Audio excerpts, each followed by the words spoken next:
Hello again, my name is Richard. I'm here to tell my story of Port Alberni gang stalking. As I've explained, I met Clifford Robert Olson and John Robin Sharp at the west end of Sprout Lake, west of Port Alberni. I was only about 15 or 16 at the time, and I was with 3 other boys, and Clifford took me away from the 3 other boys and from John Robin Sharp. I left them standing there. Clifford took me to his vehicle, and he showed me a little boy, one of his torture victims, in the vehicle. The boy was still alive, and he took me to the boy and had me look into the boy's eyes. Basically, that's what it was about. I looked into the boy's eyes, and I asked Clifford what was wrong with the boy, because he was just lying there still. I knew he was alive. I could see his eyes just blinking and stuff. And Clifford told me that the boy was sick, and he was dying, and he was just out taking him out on his last camping trip or something. Like he had some story. And it wasn't until later, and then anyhow, I knew something. I felt something wasn't right. Anyhow, despite what I was seeing, or the story he was telling me, and I said, "Come on, let's go, guys." And so we left. And how long was there? Probably we stood there for a little while, not too long. But basically, we left and went back home, back to the campground. And it wasn't until later, actually, when we were back home again, once we had finished camping and we went back home, we later found out it was Clifford Robert Olson that we had met, or so, that we had met that day with the other guy.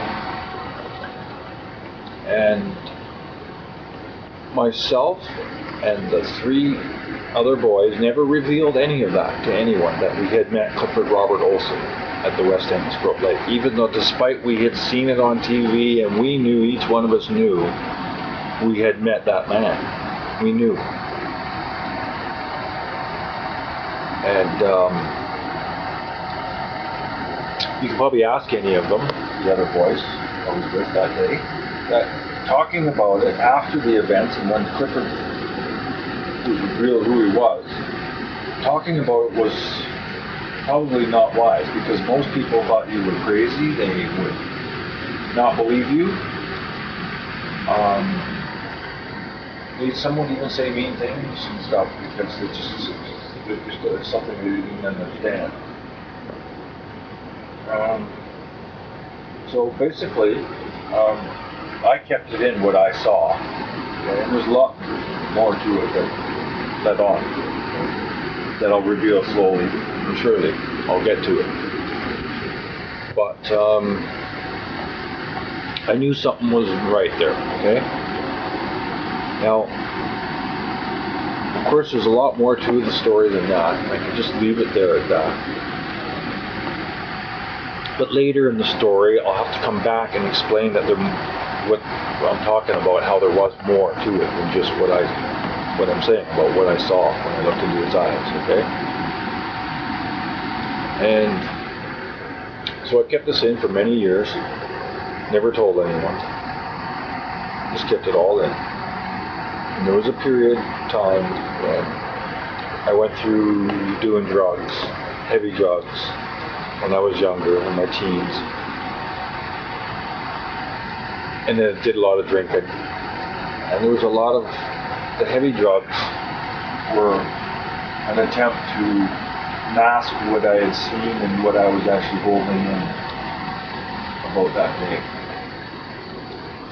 And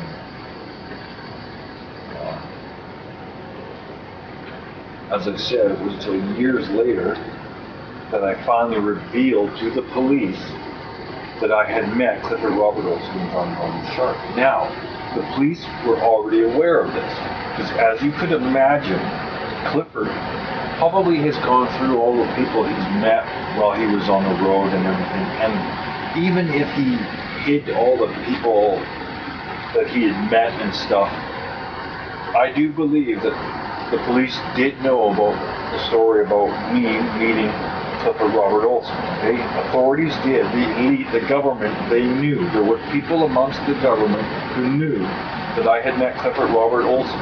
Okay? Because I know Clifford had revealed it to the shrinks or whatever, maybe not me, but revealed that, yeah, I met this guy and these kids out there, and they were camping. They were, because he questioned us, asked us questions and stuff too. And we told him, and he probably told him, yeah, we met some foster kids out there and everything, blah, blah, blah. And I do believe, because he even told him about me meeting someone named Richard. And you can bet that the authorities know I met Clifford Olson. And the authorities know Clifford showed me the boy in the vehicle, and they know that before I even brought it to them. Which wasn't until the latter part of the 90s. So basically what I'm saying is, I let it go, or I kept it in for many years. And I basically was in denial that I had met Clifford Olson and that Clifford showed me this tortured victim he had. And exactly what the purpose of me looking into his eyes was all about. And I really don't want to talk about it, go into it much here, because that was somebody's boy, that I'm talking about. And even though I can't allow that to keep me from revealing my story and talking about it, in the fear that I might bring pain to someone. I can't keep it quiet. I'm not going to. And if you are one of those people who lost your boys or your daughter, well, I'm sorry, but your boys don't want me to keep it. Your girls don't want me to keep it. Okay? Your children do not want me. So, if you get any thoughts in your head about how I'm evil or something like that, well, you can forget that, okay? I can tell you that right now.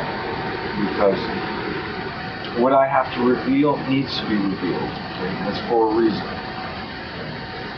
It's disgusting what the authorities did to me and how they used me in this disgusting story. And it is long, and again, you'll have a hard time believing certain things of my story. I mean, even if I did meet Clifford, and if you have some people don't believe it. Some people want to believe that this wasn't true, and this is in my head, we didn't meet Clifford, and blah, blah, blah. And people have said that many times before. But it is true, and it is real. And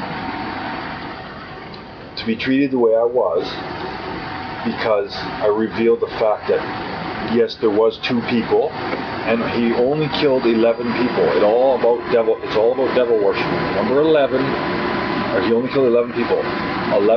Number 11 is very significant in the devil worshiping community. That's the gates, the gates to hell. Okay, number 11 is important. And that's why I don't believe he killed any more than 11. That's the purpose of it. So don't believe any of that shit he tells you about. He killed hundreds of children. He killed 11, and then only 11. If he knows more about any other killings, it's because those killings belong to someone else who is responsible for it. And he just knows about it. So don't believe any of that shit about killing more than 11. It was 11 and 11 only. And yes, John Robin Sharp traveled around it. And you, the people, need to know this. And you need to know I was persecuted and harassed because of this. Because I brought it to the attention of the authorities, because I was the whistleblower. So until I come back with more of my story, how I was persecuted and gang stalked in Port Alberni. Take care. Remember, God loves you. He loves you more when you use cannabis and hemp. Bye.